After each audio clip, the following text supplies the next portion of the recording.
जीवन भर शरीर बेच करके ढेर सारा वैभव एकत्रित किया था। यौवन अवस्था की उतार अवस्था थी वैश्या की।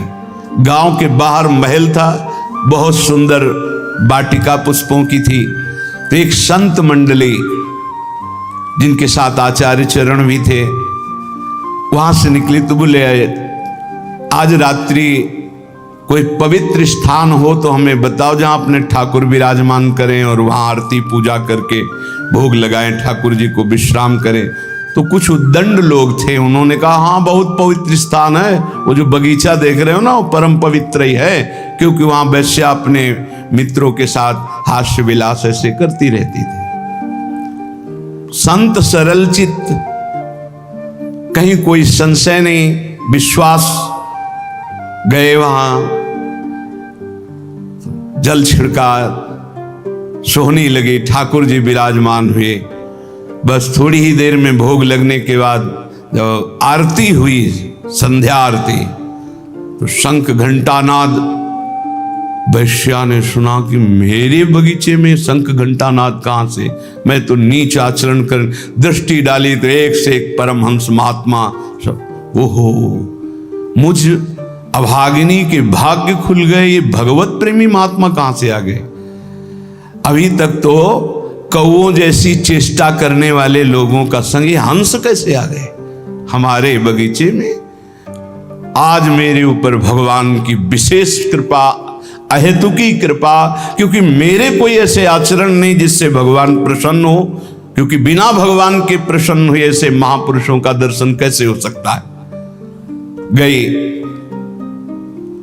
स्वर्ण के कुछ मुद्राएं, चांदी की मुद्राएं, कुछ फल मेवा आदि रखकर, महाराज स्वीकार करो, कौन हो तुम? भगवान जिस बगीचे में बैठे हो इस दासी का ही बगीचा है, कौन हो तुम?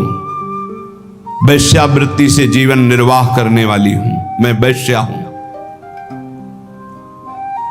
हाँ बेटा कोई बात नहीं, भगवान के तो सब संतानें हैं, कोई बात नहीं, पर हम लोग तुम्हारा ये फल, ये धन, ये भोग सामग्री नहीं पा सकते, शास्त्र मर्यादा है। तो क्या भगवान हमारे उद्धार के लिए कोई रास्ता नहीं?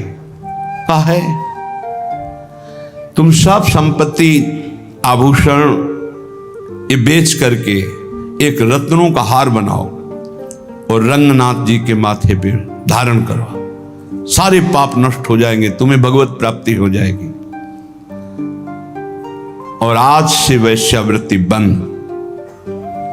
भगवान वचन देती हूं, आज तक कभी ऐसा आनंद प्राप्त ही नहीं हुआ था संत समागम का। वचन देती हूं कभी अब इस शरीर को अपवित्र नहीं करूंगी। और सब आभूषण जो जो वैभव बेचने वाला था बेच करके,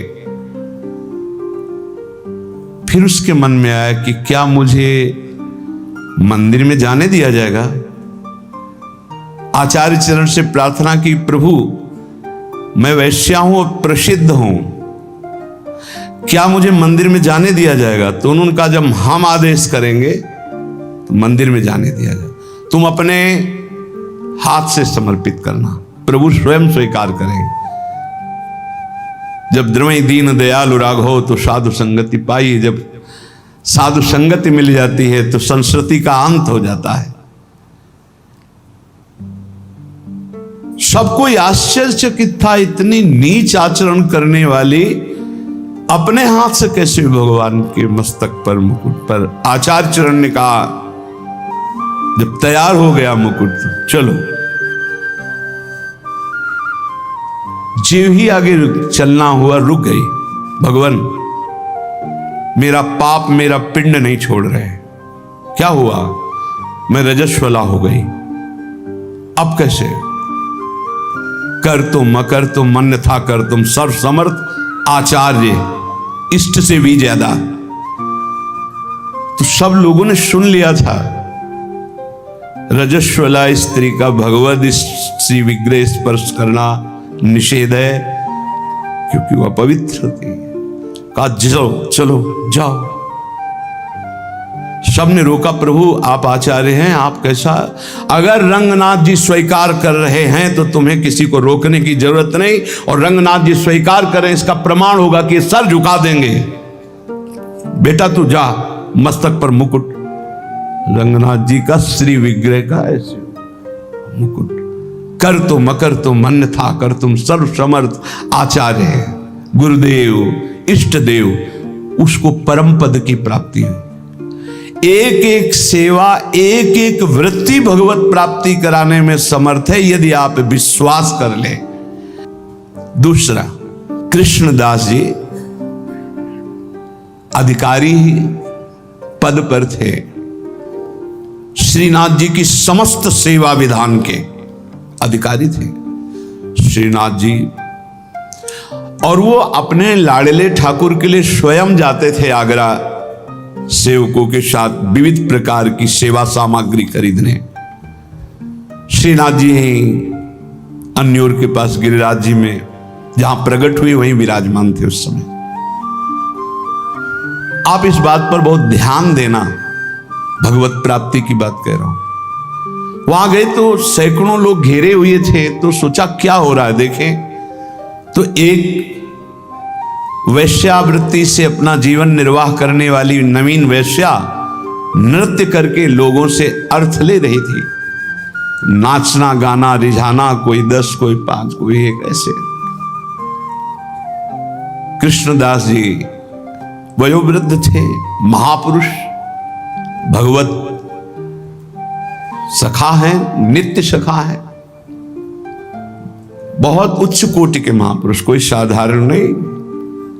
वैश्या को देखा, उसकी हाव भाव चातुरी, उसका बोलना, उसका चितवन निकाला ठाकुर जी के सेवा वाले से 10 रुपया। वैश्या ने देखा कि संत हैं, पर बड़े रिझवार संत हैं, 10 रुपया फिर निकाला। अब वैश्या की तो दृष्टि उन्हीं पे जम गई। 2-3 बार नजदीक आए, उनका 1000 मुद्राएं देंगे। अरे उनका मालिक आदेश करो, कहाँ है? बोले पूरे परिकर सहित जहां हमारा विश्राम स्थल वहां, अब तुम केवल हमें दिखाओ। 1000 मुद्रा में तो पूरे परिकर सहित गान बजा नृत्य देखा। ठीक है, उनके परिकर से कहा कि 1000 मुद्राएं सब आपस में बांट लो, और वैश्या से कहा मेरे बादशाह के सामने तुम्हें नाचना है, तुम जितनी संपत्ति कहोगे उतनी दे, केवल नाचना है। उनका हमारा तो जीवन कृतार्थ हो गया। आप कौन हो, काम? बोले कुछ परिचय नहीं, बस मेरे साथ चलना है, और ये तुम्हारे परिकर का कोई नहीं चलेगा। इनको जितना कहो हम अर्थ दे दें, जिनसे इनका जीवन निर्वाह होगा, और तुम हमारे साथ चलो। ऐसा ही अधिकारी थे, खूब वैभव था। अब तो पूरे गिरिराज जी में, ब्रज में फैल गया कि बुढ़ापा बुद्धि बदल रही है। भाई देखो माया का प्रताप। कृष्णदास जी अधिकारी एक नवीन अवस्था की वैश्या आगरा से लाए हैं भाई, लेकिन संतों का उद्देश्य जो होता है वो कोई बिरला ही जान पाता है। अपनी कुटिया के बगल में एक झोपड़ी बनवाई, विराज रहे, और ब्रज के समस्त महान कुंडों का स्नान करवाया। फिर सुंदर पद पूर्ण रूप से अपनी रस रीति से गाना सिखाया, उसे ऐसे गायन किया जाता, और अपनी रस रीति के वाद्य। एक दिन कहा चलो आज अपने बादशाह के सामने हम पेश करते हैं, तुमको वैसे ही पेश होना है जैसे बादशाह के सामने पेश हुआ जाता है। अगर मेरे साहब रीझ गए तो जन्म जन्म की बिगड़ी तेरी बन जाएगी। अभी तक नहीं बताया था किसके पास ले जा रहे। बोले चल और देख, ये मत समझना कि मेरे बादशाह मूर्ति है, साक्षात विराजमान है। उसने कहा मुझे तो पैसे से मतलब है, मनमानी पैसा देंगे, बस तू रिझा दे। और श्रीनाथ जी के पास जाके कहा प्रभु जब जब आगरा गए हैं तो आपकी पसंद की चीज लाए हैं, आज एक पसंद की वस्तु हम लाए और आपको भेंट कर रहे हैं, स्वीकार करो। वो श्रीनाथ जी को नमन करके जीव ही नृत्य शुरू किया और पूरा पद गाया। पद गा के जीव ही ऐसे किया, ऐसे देखा, कूट मनमथ मन मथा, करोड़ करोड़ काम को मूर्छित कर देने वाले अधरों पर बंशी, विशाल नेत्र, बंक कटाक्ष, एक मुस्कान में मर गए, प्राण निकल गए, उसी क्षण निकल गए, परम पद को प्राप्त। क्या है भगवत प्राप्ति?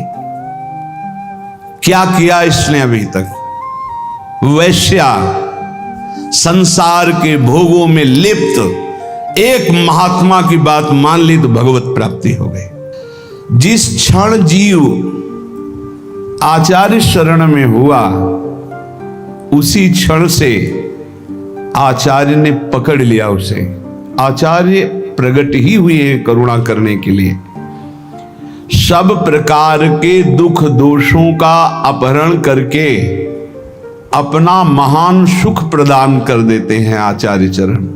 भगवत रसिक जी कहते हैं, जिस दिन से मैं स्वामी हरिदास जी की शरण में हुआ, स्वामी जी ने उसी दिन से अपना लिया और सारे दुख दोषों का हरण करके मुझे महान सुख प्रदान किया। महान सुख जो दुख और सुख दोनों से परे है, अनुकूलता और प्रतिकूलता दोनों से परे है, समत्व, प्रेम, नित्य विहार रस, ये महासुख है। प्रायः हमारी मानुष बुद्धि होने के कारण जब अनुकूलता मिलती है तो लगता है गुरु की बड़ी कृपा है, आचार्य की बड़ी कृपा है, और जब प्रतिकूलता मिलती है तो लगता है शायद वो कृपा हट गई। तो इष्ट आचार्य गुरुदेव क्या स्वार्थी हैं? क्या अल्पज्ञ हैं? क्या वो राग द्वेष करते हैं? नहीं। जिनके चरणों का आश्रय लेने से परब्रह्म परमात्म तत्व का बोध होता है, प्रियालाल का प्रेम प्राप्त होता है, उनमें अपना पराया कहां, राग द्वेष कहां? वहां तो एकमात्र शरणागति का निर्वाह है। अब वो कई प्रकार से होता है। कभी कभी आचार्य गुरुदेव इष्ट देव की ऐसी करुणा प्रकट होती है जो बड़ा भयंकर रूप लेती है। हमारे लिए ऐसा लगता है बड़ा भयावना है, और परिणाम बड़ा सुहावना होता है कि यदि वो ऐसी कृपा न करते तो ये परिणाम न मिलता। पक्का मान लीजिए, कभी कभी ऐसा सुहावना लगता है कि बहुत कृपा है, पर सुहावना लगना ज्यादा अच्छा ठीक नहीं, क्योंकि जब भयावना आएगा तब हम सुहावने में पले हैं तो हमारा मन कहीं प्रतिकूल ना हो जाए आचार्य चरणों से, गुरुदेव से, इष्ट देव से। इसलिए ये हृदय में चिंतन कीजिए कि आचार्य कृपा, गुरु कृपा, इष्ट कृपा ये एक ही है और ये परम सुख प्रदान करती है। परम सुख जो ब्रह्मा के द्वारा रचा हुआ नहीं है। जिनके द्वारा ब्रह्मा रचे गए हैं उनका परम सुख, परमात्म सुख, भगवदानंद, प्रेमानंद ये प्राप्त होता है। भगवत ऋषि जी कहते हैं, जिस दिन से आचार्य की शरण में हुए उन्होंने अपनाया, सारे दुख दोष नष्ट हुए और मुझे महान सुख प्रदान किया। एक दिन भगवत ऋषि जी अपने गुरुदेव पूज्य श्री ललित मोहिनी देव जी से टटिया स्थान में जाकर के कहा कि गुरुदेव बहुत संयम से रहता हूं, मधुकरी वृत्ति से रहता हूं, फिर भी काम वेदना बहुत सताती है। मानो ये हर उपासक का प्रश्न है। बहुत संयम से, बहुत इंद्रियों को अंतर्मुख रख के, फिर भी ये काम वेदना सबसे बड़ा वेग है। ये काम बड़े बड़े ज्ञानियों का भी शत्रु है। साधारण पुरुषों को तो मार ही गिराता है, ये ज्ञानियों को भी गिरा देता है। इसमें बड़ा लुभावनापन है। भगवत ऋषि जी के गुरुदेव ने कहा श्री ललित मोहिनी देव जी ने कि वो करवा उठा के ला, उसमें पानी भरा। थोड़ी देर में